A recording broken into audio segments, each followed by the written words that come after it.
It's great to have you joining us on Radio Free Georgia's In Tune to Nature program. I'm host Carrie Freeman here on this fifth Wednesday in July 2025, and I'm excited to have a local Atlanta guest in the studio tonight who is a major leader in the animal protection movement, Leah Garces, CEO and president of the national nonprofit called Mercy for Animals. And we talk a lot on this show about the many problems with animal agribusiness, the injustice and exploitation, the unnecessary suffering and killing of domesticated animals and wild animals, and the pollution and waste of water and land. And Leah is an expert on that, as she's been working for decades on ending factory farming and building a better food system. She just wrote her second book on the topic, filled with interesting stories of all types of animals, including humans who are affected, from animal farmers to rural communities to slaughterhouse workers, many of whom are immigrants. To pigs, chickens, and cows, everyone fighting exploitation in this broken system. Leah's book is called TransFARMation, the movement to free us from factory farming. Since we're all part of this food system and are affected by factory farming, we're all involved in creating what Leah calls a transformation. Yes, you heard me. It's not transformation, it's transformation. Her book and our talk today is focused on how people are making this transition happen. A website for more information on this effort to positively transform the rural economy with Leah's group, Mercy for Animals, is thetransfarmationproject.org. Welcome back to In Tune to Nature, Leah.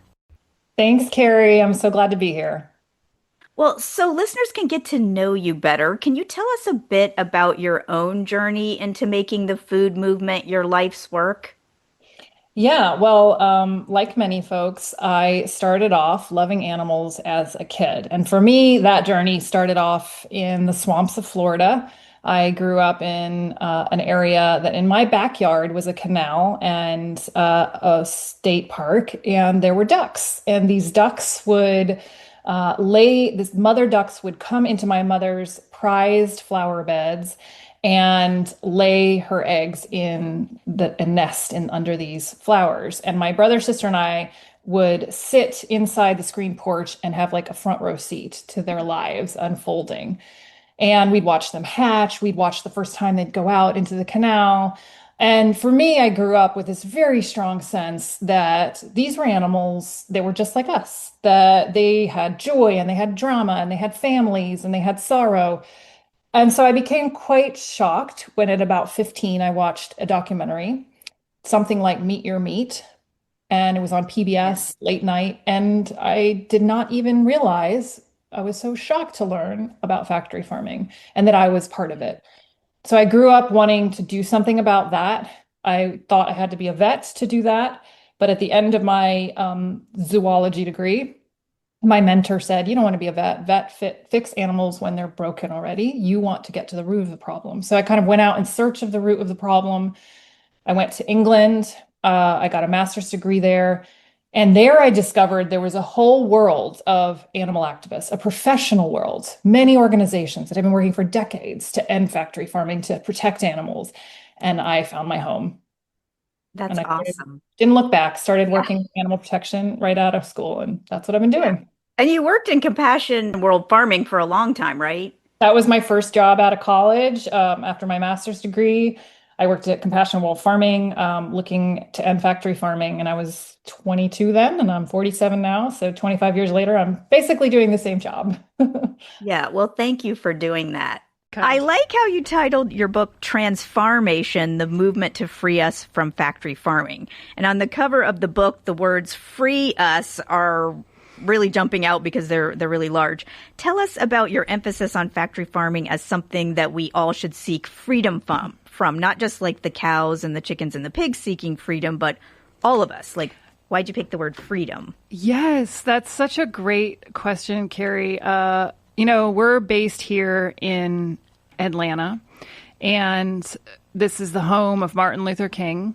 And I have taken several classes with Bernice King at the Nonviolence Center, the Center for Nonviolent Activism and Social Change. And one of the tenets that is part of that training, and one of the tenets of nonviolence as an approach to activism, is that you the problem is the system, not the people. It's not, even the people in working within the system are not the problem. They are also victims of the system. And so I really wanted to paint factory farming as something that is oppressing everyone, even workers, even farmers, of course the animals, communities, but everyone. And so the flip side of being oppressed is being free. And so it's an opportunity in reforming or stopping one system to free us all. And I wanted it to be an invitation for folks to think about that and think about this is a system that is keeping us from being free as a society, as individuals.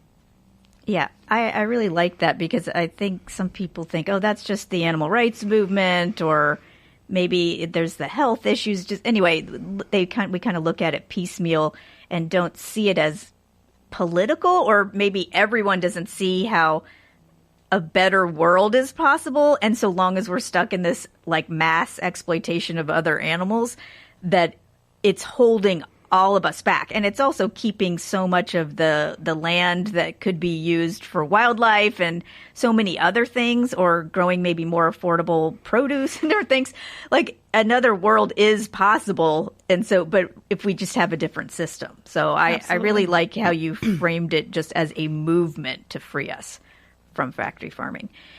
And you start the TransFARMation book talking about a chicken farmer, Craig, and he uses the analogy of us as all being ants in a jar, and someone is shaking the jar to get us to fight. Can you explain your choice to use this analogy of us as ants shaken up in a jar to begin the book on transitioning away from mass farming of fellow animals? Yeah, Craig Watts is a dear friend, and if you can believe it, a vegan animal rights activist and a chicken factory farmer are best friends. And he's no longer. He freed himself from the system, and we've been collaborating ever since to end the system. And he said that it was as if, before we met, it was as if there were red ants and black ants, and they were in a jar stuck together. And someone would shake the jar, and then we just start fighting each other. And we never stopped to question, who's shaking the jar? How did we get in this jar? What is this jar? And that is the question I'm trying to ask here in the book. And we have farmers and activists fighting each other. We have, government officials and corporations fighting activists. But this system is not the only jar we have to be stuck in. There are other options. There are other jars. And we also have to question who's shaking that jar. Like, what is the power behind the instability and the oppression that is created in this jar, this system? So we could be freed from this jar, Yeah. this particular jar, to be in maybe a bigger, better jar. Yeah, we could have chosen a green jar. Yeah, a green jar. We have only chosen this way of food and farming since the 1950s, post World War II. Right. It didn't have to be that way, and it doesn't have to be that way. Yeah. It's not really serving us anymore, and it's time to rethink the jar. And in these divisive political times when pro-meat seems like a conservative stance and pro-veg seems more like a progressive stance, like when customers at the Cracker Barrel country restaurants had a backlash against Cracker Barrel for starting to offer some vegan sausages, which people called woke sausages. Okay, in that context, how can transformation of the food system be a bipartisan issue in America? Because I feel that's what you're trying to do in this book. Yeah. Almost all of the farmers I'm working with are from like Republican counties. They are from rural communities that tend to be conservative. And it's to show this is not a political issue. This is an issue about food and farming. It is an issue that everyone can get behind, no matter who you vote for, what you believe in. The way we produce food and farming should, first and foremost, it should be good for a rural economy. It should be good for the farmers. It should be good for the workers, and it should be good for us. And it is none of those things. Yeah. And by reaching into those rural communities, what I was trying to do is build allegiances with non-traditional allies. Yeah. And work with them to tell different stories and get them to tell their stories. Their stories are super powerful. We're working with an ex-hog farmers from Iowa and chicken farmers from Texas and from Georgia and from North Carolina. And their stories are very compelling, saying this ruined my family. Aw. This ruined my community, and we're going to fight against it and find another way out. And it's nice to give them a voice, too, because sometimes in a community where everyone does the same type of farming, or maybe and they all have the same Tyson bosses or, JBS or whichever big corporation they're all working with, they maybe feel like they can't say anything or they don't know if they would be ostracized in their community or different kinds of things. And so it's nice, like when one person kind of opens up that they're not making much money in this system or that it's really bad for their family, then maybe it enables other people in the community to say, oh my gosh, same here. I just didn't know everyone was dealing with the same thing or didn't feel I could say it or something. Yeah, Mercy for Animals did a video of a farmer in West Virginia about how he had transfarmed from chickens to hemp to like CBD oil. We did that video. And that video reached more farmers than I can tell you. And so many came to us and said, I thought I was alone. Oh. I thought there was something wrong with me and the way I farmed. I didn't know why I was trapped in a cycle of debt and struggle until I saw your video, and it was not just me. It's the system. And that's what we're trying to do. We're trying to tell people, your oppression is because of a system designed to oppress, designed to feed on the vulnerable. And we're here. If we collaborate, if we join forces, we're going to be stronger together to end it. Right. Because like so many things in corporate America, it's designed for people at the top, the executives or maybe some shareholders, to make a lot of money off of exploiting anyone else. And so even people who own land and are actually farming animals, I think what people would be surprised to know is they're not really making much of a living, and they're just in a cycle of debt, which your book really explains. And so let's get into that, because your TransFARMation book highlights three main groups where you profile some examples of individuals from each category. You've got the farmers, you've got the farmed animals, and you've got the human communities that kind of are around the farms or work in slaughterhouses. So, and they're all really emotionally compelling. But for today's show, I wanted to have you share a story from each section of someone you met and talked with. And I like in the book how you also weave in some history along with the current nationwide situation or government policies so we can better understand the big picture when we're engaged in someone's personal story. So let's start with you telling a story about one of the animal farmers, since we were just talking about that, someone in your book who was making a transformation. Yeah. I think Craig Watts is a great one to start with. And he really started this whole idea off for me. So Craig, when he was 22 years old, he wanted to stay on the land. He was a fifth generation farmer. Where does he live? In Fairmont, North Carolina. North Carolina, okay. And that's the poorest county, one of the poorest counties in North Carolina. So there aren't a lot of job options. And here he wanted to stay on this piece of land that had been passed down for 5 generations. His aunt had it's definitely stolen land, but from indigenous people. But it had been deeded to his great aunt, great aunt from the Queen of England. He wanted to stay there. Yeah. He couldn't find a job. And then the chicken industry rolls into town and says, here, if you sign on this dotted line, we'll arrange for you to get a massive loan out, $1 million or something like that. And then all you have to do is raise chickens. And then over time, like a mortgage, you would pay it off. So he was like, this sounds great. It seems guaranteed. I just raise chickens, they pay me, I slowly pay off my debt. But of course, over time, that is not how it worked out. Chickens in a factory farm are kept in darkened circumstances. They are crowded, they are ill, and they die sometimes. And so over time, there would be disease outbreaks, and that would be continual, and he doesn't get paid for dead or dying chickens. And by that time, it's too late. He's in debt. He is stuck. He is all but an indentured servant at this stage. So he got very depressed and down about this. And at some point, I met another journalist who was working with him, who introduced me to him. And I started talking to him. This is the first chicken factory farmer I had ever talked to in my life. Usually, because you worked, were you working at Compassion World Farming in that time?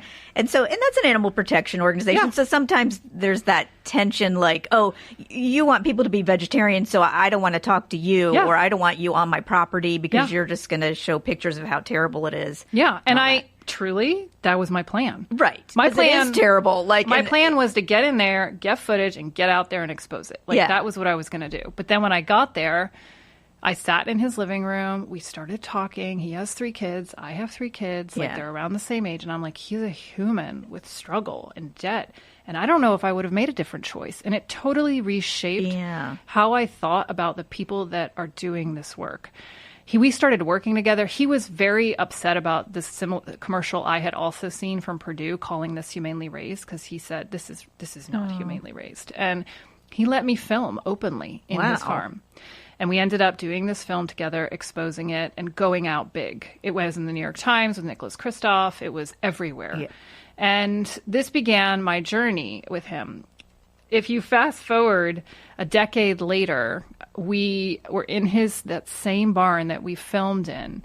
And by then, he had worked with the TransFARMation team, and he had built a mushroom farm. Wow. And he transitioned to growing mushrooms in a container in those same houses that once had the bodies of suffering beings. And now, so gross and like smelled like ammonia and toxic and death everywhere for him and his family and the birds. So in those same like long warehouses, which some of our Georgia listeners, if you've driven around the state, particularly in the northern part of the state, you might have seen long white, they're usually white sheds, thin, long, and then there's like multiple sheds at a time. You can't see who's in them. There might be a Tyson sign or something up front. You can usually smell them if your windows are down, or maybe even if your windows are up. So like you just can't see them. But those are the warehouses that you're saying that he's able to actually grow mushrooms, because they like darker. Yeah, it's very similar circumstances. What we did is we put a container inside of there, so it's very temperature controlled, and put an HVAC system in the container. Okay. And then he used the old he used the dividers that used to be used inside the warehouse, and he used them as shelves to grow the mushrooms on. Yeah. And then he started growing shiitake mushrooms on these blocks with misters, and he started selling those. And this is the future in my mind. Yeah. When we first launched TransFARMation, it was just a website. And we were it was like a lighthouse saying, anybody out there? And we had over 200 farmers write us like in the first couple of weeks, wanting to know more, wanting to transition. We imagine there's thousands of farmers that want to transition. Yeah. We don't have the resources to transition that many farmers, but the idea is to show there is a way, to model it, to bring that to government and say, you have been supporting factory farming through subsidies for decades. Yeah. It's time to transition to something else and provide farmers a way to transition through government support. Because some of them are stuck. Could you just explain for a second how they have to take out a loan to get the right equipment from Tyson or Purdue or somebody? Right. And then, like, when they've paid off, if they've paid off the loan after 15 years or something, then the Tyson or Purdue or whoever the corporation is will say something like, oh, well, now that is outdated equipment and now you need to invest in our equipment again, and then take out hundreds of thousands of dollars. And like, they just can't ever feel like it's a cycle of debt. It really is. So what happens is, and this happened with Craig, is he will be paying off his loan. He got close to paying it entirely off. And then the company comes to him and says, actually, we've changed the standards. You now need to upgrade all of your systems, your computers, your water systems, your HVAC, everything has to be upgraded. You have to take another $1 million loan out. Ooh. And so you can either choose. This is like a middle class person. Actually, usually. More like most farmers are living close or at the poverty line. Because they're constantly in debt. They're constantly in debt. Yeah. And so they take out another loan. And then what will happen is it comes to that again. And they will again get close to that line of paying off. And what happened with Craig is he said, forget it. He came close. He was close enough. To get that second loan and do the upgrades. And he got another job at SRAP, which is an organization that is farmers fighting factory farming too. Yeah. And to pay off the rest of his loan and the mushrooms as a kind of supplement to that. And aren't the mushrooms, I was looking at the chart you had in your book about the different types of profit margins for different types of crops, and mushrooms are some of the most profitable. Yes. And because chickens are also not profitable. Not profitable. So chickens for farmers, they are earning 5 cents a pound, and a chicken is 4 to 5 pounds. So they're earning like a quarter per chicken. Yeah. Consumers are paying $1 Right. for that same bird per pound. So they're paying a lot more. Yeah. Right. 5 cents versus $1 per pound.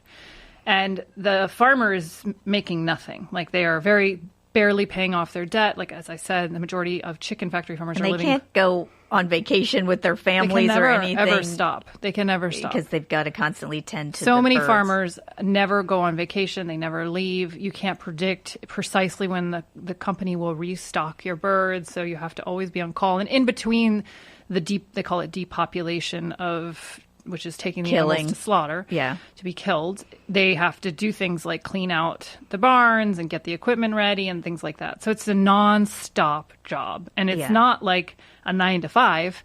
You know, you are always on. You are always having to be responsible. There could be storms and different things. All kinds of heat waves and stuff. Yeah. So with the mushrooms, and mushrooms are becoming, as us in the vegan world are so into mushrooms, but also they're being used in so many more as like a base in so many different products now, and people are drinking them in coffee and like everything. So that is kind of cool that there's a real market there. And so anyway, they can make a lot more money and not have to be killing anyone. Yeah, we did the research and we looked at the profit margins for different products, for different specialty crops. And mushrooms had the highest profit.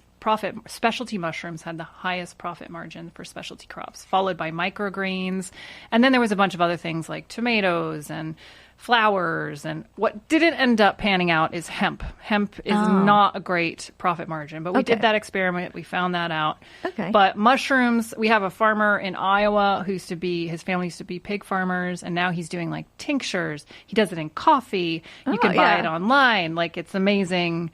And I bet the kids, like the next generation of their family is happy. Yeah. I could tell in some of your stories, because actually it was one of the woman's daughters who said, I'm pulling the plug on this for seeing her parents just be destroyed emotionally by this horrible system, and they didn't want to be part of it. And so it's like, no, our family's going to do something else. Yeah, you're referring to Debbie Haley, who is a Texas farmer, and her parents were destroyed by this. Her brother ended up dying by suicide, like over the weight of and difficulty of this job.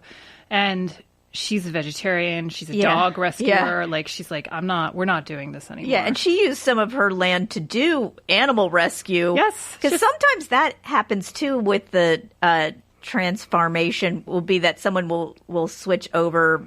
I guess it's not as profitable really, but they'll create like a farm sanctuary or some kind of animal sanctuary on their land, too. That's like another option even besides farming in terms of what do we do with this resource? That's right. Yeah, she has a donkey sanctuary and a dog rescue and rehabilitation. They've used the old warehouses that once raised chickens to rescue dogs and rehome them around the country. Yeah, and it's nice to hear how the farmers and their kids can actually admit how much happier they are. Like that they probably couldn't tell people before how they didn't like killing all these animals and dealing with their dead bodies all the time and the ammonia and everything. Like maybe they couldn't admit that to themselves even, and now they can. They're kind of free from that, and they could say, oh gosh, I'm not killing anyone and this is so much better. I think they didn't know there was another way. Yeah, right. They didn't know there was another option.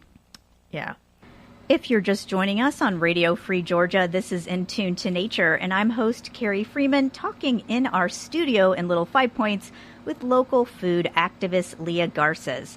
She's the CEO and president of the national nonprofit Mercy for Animals, and we're talking about the stories in her book, TransFARMation, The Movement to Free Us from Factory Farming.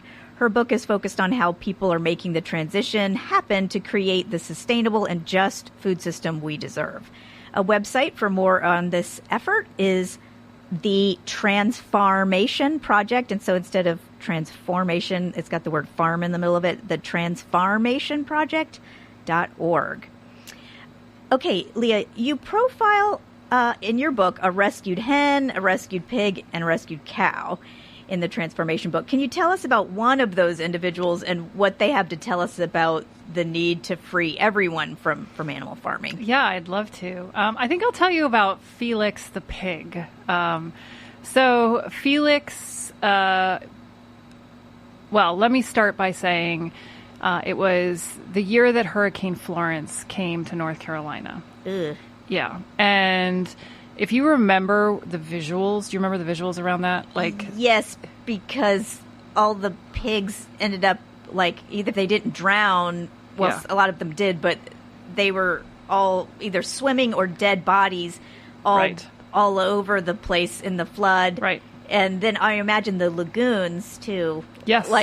Everything which flooded are and overflowed. I shouldn't call them lagoons. Yeah, the cesspools. They're the cesspools with all their feces end up washing out into everybody's yards and exactly. And so it's just a disgusting Truly. mess, and also the suffering. Truly. I'm just another point I always like to make is in any kind of natural disaster, any kind of welfare guarantees that any farmer has, they just can't do it. Just like I couldn't do it if I had a rescue organization for 1,000 dogs and then a hurricane, I can't rescue those dogs. So they can't take care of animals during floods, fires, hurricanes. And those are the kinds of things that in the climate era we're having more and more of. Anyway, continue with your story. You are spot on, though. Yeah. And what happened was, so female pigs, pregnant pigs, are kept in gestation crates. Yeah. And this means that they are in crates so small they can't turn around, they can't lay down comfortably. And so when the floods came, they all drowned. Ugh. They couldn't get out. The male pigs were kept more in the group housing and were able to get out. Okay. And so what you had was a bunch of big male pigs kind of wandering the streets of North Carolina. And at that moment, a woman named Erica and her husband named Joseph, she was a volunteer firefighter, and he's soon to be ex-Marine.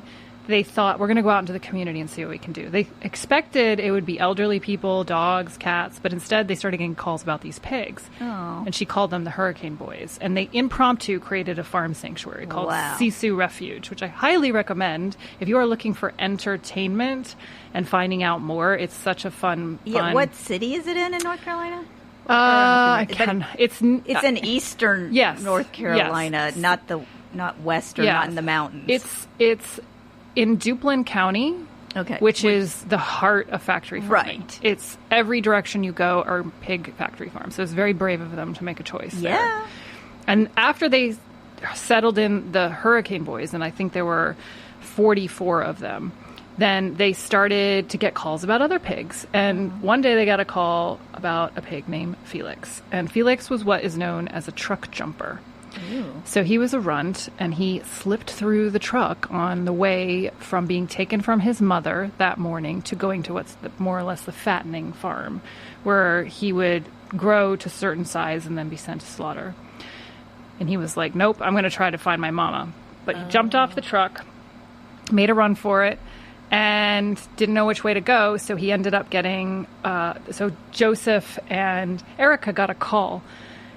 And they took him into their arms. Aww. They took them into their family. Felix would sleep with them in the bed. Because he was a little baby. He was a baby. Yeah. She would carry him around in a baby carrier while he went around and did the chores. And Felix just really settled in to be parting this human family. And eventually he was brave enough to go into their halfway area outside with the potbelly pigs who are the welcoming party. Yeah. And then eventually after that into a forested area where he was able to make his own friends, his own family, his own choices. And if you think about the life Felix was destined for. It's not a life at all. Yeah, It's imprisonment. It's imprisonment. He was taken from his mother. And he was going to be put into a crowded, really intense, violent sometimes, stressful, loud, dark, hot, dirty. And today he is wallowing in the mud with his friends. And it's such and that's what he wanted. He jumped off that truck to get away from that destiny. and made his own destiny. And it's such a beautiful story of the freedom he chose and what animals would choose. And quite often I'm asked this question about, well, what do you want? Like farm animals to not exist anymore? Because I want to end factory farming. Right. As if the only choice is tortured animal or non-existence. Yeah. But we do have to think. Yeah, it is true. I mean, I do understand that we could be saying that these particular kind of domesticated species that have been genetically modified to be very uncomfortable, like uncomfortably big, and their legs, as you describe in the book, they often kind of collapse, especially with the chickens under the weight. So they're not what their ancestors are, or like wild hogs. But my feeling about that is that there's wild brethren to the wild turkeys, and I mean, it's kind of harder to say with cattle, but we do have bison, and then there's guinea fowl, and like there's other kind of versions of these animals. There's wild boars that exist in the wild, and so they can continue to exist. And then there will, just like with dogs and cats, there's probably always going to be some breeding that they're going to do on their own. And if they need us to take care of them, we can, but we're not going to be mass producing them. We're like, the reason we have billions of animals is not because they're just getting together. Yeah. It's because somebody is making sure they're being inseminated and, they're being bred. Right. Right. And, I think the thought sometimes is, they're a stupid version, a dumb version, a docile version of their ancestors. But there have been studies done by animal welfare scientists that show sort of their desires and their needs and their wants remain the same, even though their bodies have been selectively bred to grow very big, very fast. That's only happened in a decade. Period. But the evolution of like what their personalities and desires and interests their would needs, be, their family, wants, their drive is all still there. So they are like trapped in this torturous body. Yeah. So it's, for me, beautiful to see when one of these animals gets a little bit of a better life, a life worth living. We rescued a chicken as well named Henrietta. And she's in the book, Henrietta. She's in the book, yes. And we're releasing actually a film in October that will be publicly available. Animated film. What's it going to be Henrietta called? Finds a Nest. Okay. And it's about her rescue and her bonding with my daughter. She was just like a floppy cat. Yeah. She was really a big part of our family. And she was burdened by her genetics. But in getting to know her, you just realized these individuals are just like the animals we share our homes, our beds with. Very, very similar. They have the ability, deep emotional abilities that I would have, even as an activist, not have guessed until I had one in my home. Right. And it's just so sad when you look out at a warehouse or even just on like a sheep farm like that I was just at in Tasmania, Australia. I noted that all the sheep look the same, but I knew they weren't the same. They were shorn to the same level. They were the same age.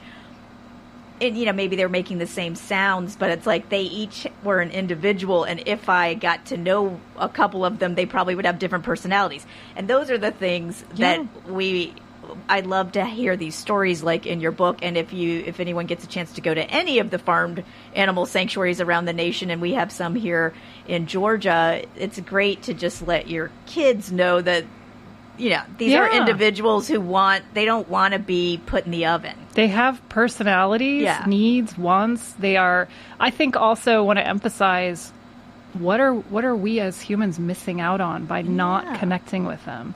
Yeah. It is a joy to connect with an animal. It's a pleasure. It's an honor to connect with an animal. It's part of the good life. It's I like part how of the you good turn life. That around. Yes. Yeah. Yeah. I'm going to be thinking about that in my book on wildlife coexistence, is like, not just how do we deal with the conflicts that arise, but more like, don't we want wild animals as part of our lives, and like connecting with them so is wondrous. Part of the good life. If anyone has ever had like a bird land near them and look at them, it's so wonderful. You feel like you're the chosen one, It's so special. And I think we are just really shortening the joy in our life, where the potential for joy, by cutting animals out or commoditizing them in that way. It's it's shortchanging us in our capacity and our potential for joy. Right.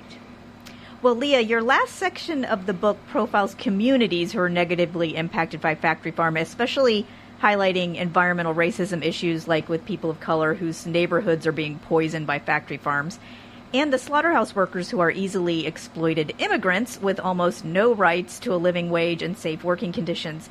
With a few minutes, can you tell us about one of those individuals you met?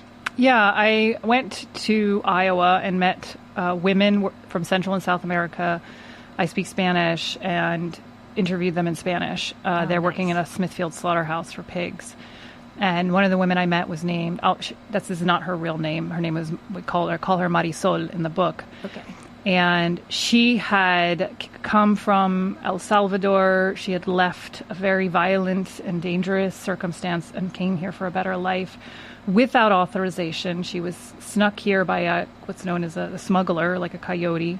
And it was very dangerous crossing. She was sexually harassed on the way.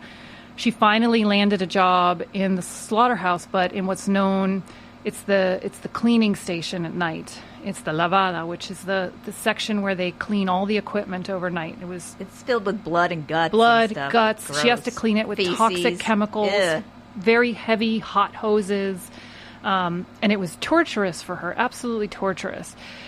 She finally managed to get shifted to the day shift, but ended up being so harassed there sexually and otherwise. Because there's bullied. a lot of male managers and a lot of female. Yeah, and they have very little workers. because she didn't have authorization. It kept her, and many people don't have authorization, and this is intentional. Right, it's intentional so by that they corporations. Yeah, the corporations know it. They allow it. They invite them. They arrange it. And it allows for them to remain vulnerable. These people can't vote. They can't speak up. They can't fight. They're just cogs in a machine. And as soon as they break physically, mentally, spiritually, they're out. They're replaced by another. Yeah, because there are a lot of injuries you were telling me about, like just the very physical work. Not only is it disgusting and just emotionally horrifying. Like, I think it might have been Marisol or one of the people you were talking about, who was dealing with pig intestines every day, and if she sliced something the wrong way, she would get feces all up in her face. Yes, yeah. Sandra was that woman, and she actually every second of every day. That's what she's doing. And she actually cut off a part of her finger and getting caught in a fan, and they ended up producing like a list of how much different body parts you get compensated for on the human body. Yes. Yeah, like if you lose X, you get X. You lose X, you get X. And so she got like $2,000 for her pinky. And it was just repulsive to think of how they had actually quantified. Yeah, which is what they're doing with the pig body parts. So that everybody is the really worker a piece of meat. Everybody is a piece of meat. And, you know, what I will say about Marisol and Sandra is they have found their way out of the system as soon as they had a chance. I mean, it's nobody awful. wants to be there. Nobody. Right. It sounds like, and it's physically, you just cannot keep doing it. Whether you're on the kill floor, which is more men probably are doing that work. When you talk about some injuries that they have, where the animals are literally alive and being slung up and well, if you think it's a line where. You know, for pigs, it's every 6 seconds there's a pig being killed. So you can imagine how fast that has to be. Yeah. And there's no breaks except for twice a day. You get 2 15-minute breaks, and then you get 1 30-minute break in a 10-hour day. The 30 minutes is for lunch, and it has to include taking off your equipment and on your equipment. So the women would tell me how people couldn't even go to the bathroom. They would end up urinating themselves. There would be lactating women who couldn't take breaks. Yeah. And it's unbelievable that the cheap chicken nuggets and cheap bacon and pork that we eat is on the backs of women from Central and South America who are vulnerable and kept in the most appalling circumstances.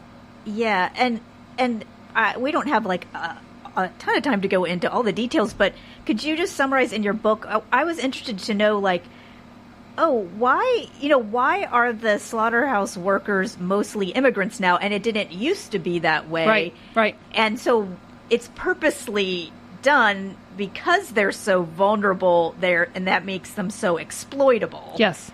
And so there was some history of the unions. And every time. So, originally slaughterhouses were in the middle of cities. Okay. That became... Like in Chicago. Yeah, Chicago, like the Jungle Book, That Jungle Book transitioned them out. Yeah. And then the slaughterhouses started exploiting mostly African Americans. Then the civil rights movement came, and they started joining labor unions. And when labor unions came about, they started looking for another workforce that they could exploit.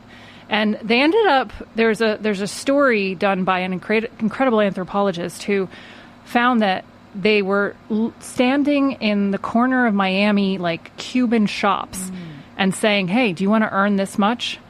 We bus you up there. Was that to Mississippi? Mississippi? Yeah, it was the chicken industry that started exploiting immigrants and getting rid of the citizenry, which were usually and they got bonuses if they brought their friends. And it was literally called, I think, the Hispanic Project, I think is what it was called. And they were busing people from Miami to Mississippi. Yeah. And if they brought some friends, they got bonuses. And it worked very well because those folks didn't have rights. They couldn't speak up. And that is how it came to be that we're using immigrant workforces that have little to no rights in our meat systems in our slaughterhouses. The pig and cow industries also followed suit once they saw that the chicken industry was, because also you also document how the working conditions have gotten progressively worse. Actually worse. And they're not, their salaries are horrible, the injuries are awful. The slaughterhouses have sped up dramatically. And so the injury rates are higher. You're able to do that if you have a workforce who can't vote and can't speak up. And you have to be desperate. Yeah, right. So they find desperate people who are escaping poverty, war, or some other incredible damage or danger that they have to get away from. Gang violence, that sort of thing. Yeah. And so that was particularly moving reading the stories in your book. But I'm glad to hear that these women and men have been able to transition into other careers. And sometimes, even if they make a little less money doing something, they're just like, that's fine because I can't do this. They literally, you physically and emotionally. Absolutely. It's just like, to me, it's the word horror and horrifying is when I hear what people are dealing with and what the non-human animals are dealing with. It's just, the whole thing is horrifying. Well, okay. So Leah, tell us a few ideas that you end the book with the harvesting change chapter. Are there a few ideas you can share with us about TransFARMation and how any interested listeners could get involved in this movement to free us from factory farming? Yeah, one of the things I got most excited about researching this book was finding out, I was looking, have we ever in our history in the United States transitioned out of a bad government subsidized program in farming before? And guess what we have? It's tobacco. Yes. We had quotas. We paid farmers amounts and guaranteed them money to raise tobacco for decades. It was subsidized? It was subsidized. And quotas. By taxpayer dollars. Yes. And then during the Reagan administration, when it became very clear this was not a good choice for our society, for health, and it became unpopular for Reagan to continue to support it because health issues were coming about and there were lawsuits and all kinds of things, he introduced something very similar to what we've seen recently, and it was a Tobacco Transition Act. It was a Tobacco Reform Act, and it was a buyout. It's colloquially known as a buyout program, tobacco buyout. And farmers were given the choice that if they want to stop, the government will give them a one-time payout to transition to something else. That's great, because people need that, or else they get stuck farming whatever they've done before. And overnight, 50% of the farmers dropped out. Yeah. And then by the end of 2 years, almost everybody had. Yeah. So we could do that in the United States. And Cory Booker introduced an act called... Senator Cory Booker, my favorite. Yeah. And he introduced the Farm Systems Reform Act. And it was, I think, mimicking this idea where farmers who are in factory farming could get some kind of, first of all, debt relief. Okay, you're right. They would have debt cancellation. And then they would get money to transition to something else. Okay. So we still need farmers to produce our food, right? but it should and be something. A lot of people like farming and they have the land. And we need them. Yeah. We need them. We need people.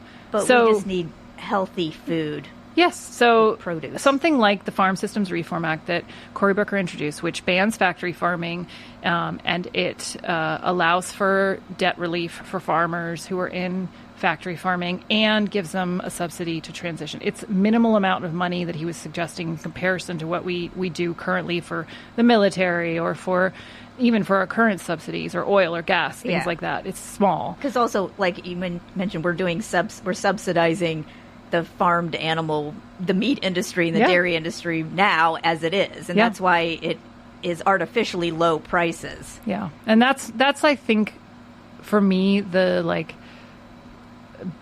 beacon that I'm following is we have to get government on board. Yeah. This is too big a problem to not have a systemic approach to this. Yeah. Which means we have to have both parties to care about it, which why it's so important to get these rural conservative farmers do not like factory farming. It does not benefit them. It is hurting rural America. And so really thinking about, and if you think about the amount of government waste happening right now that is supporting a basically bankrupt system. It is a totally bankrupt system. And we allow tax dollars to go supporting this system, basically a freeloading farming system that without government support would be bankrupt. Yeah. So it seems like it's something we could all get involved in as citizens in terms of voting by making sure our representatives, whatever their affiliation is politically, know how you feel about wanting more of a plant-based transition in farming and away from industrial animal farming. Yes. I know our senators, Warnock and Ossoff, are supportive and continuing to encourage them to, as we get closer to the budget, Farm Bill, looking at making sure as little goes to factory farming and as much goes to sustainable, compassion. Yeah, like we have apple farmers, pecan farmers here in Georgia. I mean, there's lots of other things you could do with your land. Also, if any of our listeners have any story you want to share with me about your own experiences with factory farms or farmed animals or farming, you can email me at carrie@wrfg.org, and I might mention it on a future show. That's carrie@wrfg.org. Well, that's the end of our show, but I want to thank you, Leah Garces, for being with us on Radio Free Georgia's In Tune to Nature program. Thanks for being a pioneer, along with your team at Mercy for Animals, in helping free us from the harms of farming fellow animals, showing that a compassionate, sustainable food system is possible. Thank you, Carrie. It was a pleasure. Yeah, I loved having you here. And to our listeners, thank you for tuning in to Tune to Nature with me, or Melody Paris, broadcasting every Wednesday at 6 p.m. Eastern Time online at WRFG.org and on Atlanta radio station 89.3 FM. I record from Atlanta in the foothills of the Appalachian Mountains in the Muskogee Creek territory and former range of the red wolf, now home to coyotes and lots of domesticated dogs, and as always, my favorites, the squirrels, who enjoy our many trees. You can access action items, contact info, and podcasts on the show's website, wrfg.org/intune-to-nature. The views and opinions expressed on this show do not necessarily reflect those of WRFG, its board staff, or volunteers. I'm one of those volunteers. I'm host Carrie Freeman, asking you to please support independent, non-commercial media like Radio Free Georgia. And remember to take care of yourself and others, including other species like chickens, pigs, cows, and, well, farmers, I was going to say, and farm workers, but they're our same species. But they're part of us taking care of everyone. So thank you for listening. Cheers.